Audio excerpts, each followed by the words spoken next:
Bonjour à vous, mes créatifs multipassionnés, et j'espère inspirer en ce moment. Bienvenue dans cet espace. Aujourd'hui, je me suis dit, on va attaquer le thème de perfectionnisme. Alors, je vous ai déjà avoué, je suis moi-même perfectionniste, mais attention, en récupération. En récupération, ça veut dire, je connais assez les traits perfectionnistes et je les ai vécus assez comme blocage pour ne plus les laisser me saboter et les tourner dans une énergie positive, constructive et surtout dans une joie. Alors aujourd'hui, j'ai pensé à aborder 5 traits négatifs ou qui sont vraiment des blocages pour des personnes qui ont les traits perfectionnistes. Le premier étant avoir des standards très élevés et un focus résultat vraiment dans le sens que si on n'arrive pas à ce résultat-là, on peut pas se détendre. Donc vraiment un focus résultat qui empêche souvent de vivre le processus, le chemin de façon joyeuse ou juste détendue.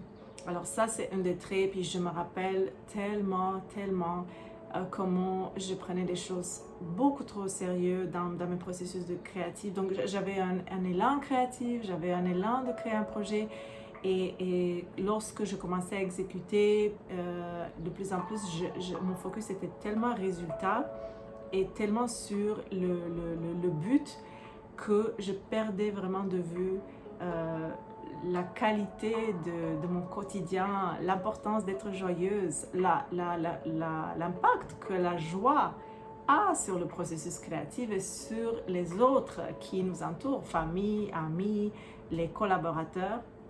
Alors ça, c'est un des traits que je me rappelle très bien avoir vécu. Et je me rappelle aussi les moments où je prenais conscience, c'est ça, commencé à prendre conscience et j'ai commencé à tourner cela dans...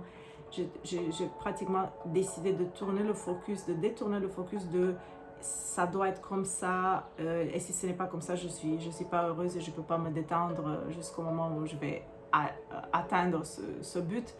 Mais j'avais commencé à bouger le focus vers ce qui est très important, c'est ici et maintenant, être présente dans le moment présent. Ce qui est très important pour moi, c'est être joyeuse, c'est être bienveillante envers les autres, mais envers moi-même. Donc, ce qui me ramène aussi au deuxième point, la voix de juge intérieur, un critique intérieur, une voix très critique qui juge que ce n'est pas assez.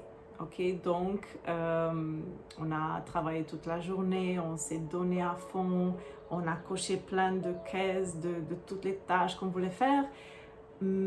Et à la fin de la journée ou vers la fin de la journée, à la place de pouvoir célébrer, se détendre et juste clôturer cette partie de création et faire d'autres activités, la tendance perfectionniste est d'avoir une voix dans le mental qui critique, qui dit que ce n'est pas assez, j'aurais pu, attention toujours à j'aurais dû, j'aurais pu, et je devrais. Donc, toutes ces expressions remplies de jugement qui, évidemment, ne nous rendent pas en joie du tout.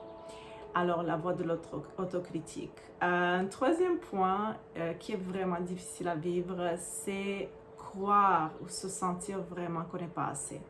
Donc, vraiment, c'est beaucoup plus personnel et profond. Ça ne va pas juste vers les tâches ou le projet comme tel, mais ça va c'est comme une attaque envers notre propre personne. C'est se focuser vraiment sur tous les points qu'on n'a pas accomplis et avec une vision qu'on n'est pas capable. Donc on n'est pas capable et puisqu'on n'est pas capable de faire quelque chose, on ne vaut pas grand-chose. Notre valeur est très liée à ce qu'on a créé ou pas à l'extérieur ou à ce qu'on a gagné ou pas à l'extérieur. Donc c'est vraiment l'estime de soi qui est atteinte. Ça part toujours du mental en fait, comme vous allez remarquer que tout, incluant la peur aussi, ça part du mental, de dialogue. mais c'est juste un autre niveau encore plus profond. Et ça fait très très mal, j'en ai passé par là.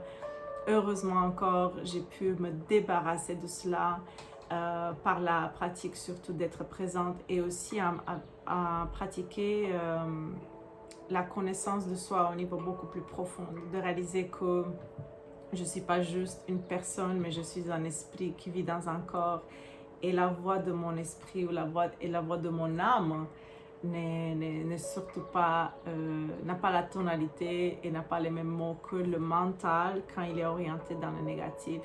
Donc ça a été une pratique extraordinaire. On en parlera de ce shift dans un autre épisode. Quatrième point sera la peur qui est présente. C'est comme une barrière de peur qui est toujours là. It's working. C'est toujours dans la profondeur. À chaque fois qu'on a un élan de je veux faire une vidéo par exemple, la peur nous contrôle et nous ramène dans où elle veut nous garder dans la zone de confort. Elle nous ramène dans ok, mais tu n'as pas toutes les setups, c'est pas parfait, tes cheveux, c'est comme il y a la lumière, donc c'est pas encore parfait, on n'est pas prêt.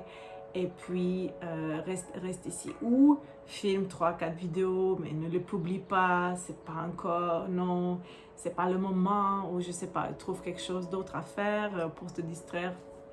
Donc la peur elle est toujours présente en fait lorsqu'on est submergé par cette facette de la personnalité perfectionniste. Je dis la facette de la personnalité perfectionniste parce que c'est pas un diagnostic à vie, hein, c'est juste une facette de la personnalité.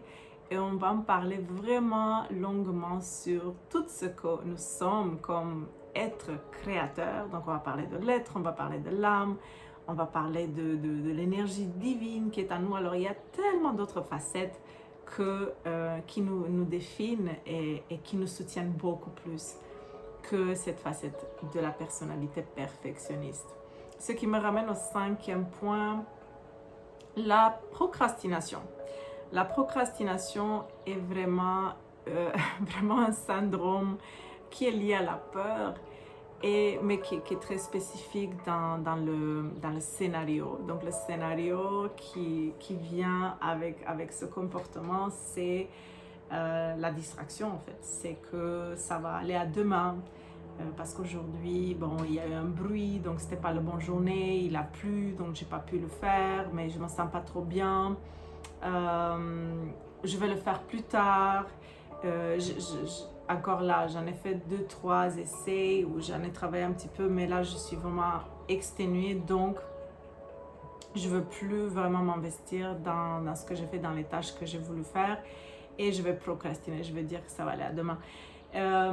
Et parfois, c'est vraiment valide d'écouter son corps et prendre du repos. Je suis vraiment quelqu'un qui encourage l'équilibre et surtout de prendre soin de nos corps, âme et esprit. Mais quand il s'agit d'une voix qui a déjà un scénario et qui nous distrait continuellement et nous dit continuellement des excuses, plus des excuses de ne pas faire quelque chose qui a un fond de peur, à ce moment-là, ça vaut la peine de regarder vraiment qu'est-ce qu'il y en est et ressentir et voir est-ce que c'est juste une façon que notre mental utilise pour nous protéger de sortir de la zone de confort ou d'être exposé à l'erreur, d'être exposé au jugement des autres ou à notre propre jugement parce qu'on n'a pas fait assez, parce que bref, c'est tous les points que j'ai mentionnés avant. Donc, ceci sont quelques traits du perfectionnisme. Il y en a encore. Je suis sûre que vous allez pouvoir en identifier d'autres. Mais je vous laisserai avec ceci pour le moment.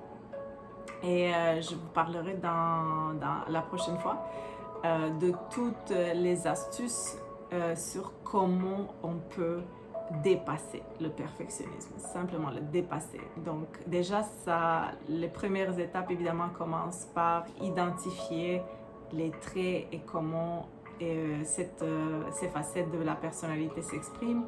mais la prochaine fois, je vous dirai aussi comment le dépasser. Alors, j'ai bien hâte de vous voir dans le prochain épisode. Et puis, prenez bien soin de vous en attendant. À très bientôt.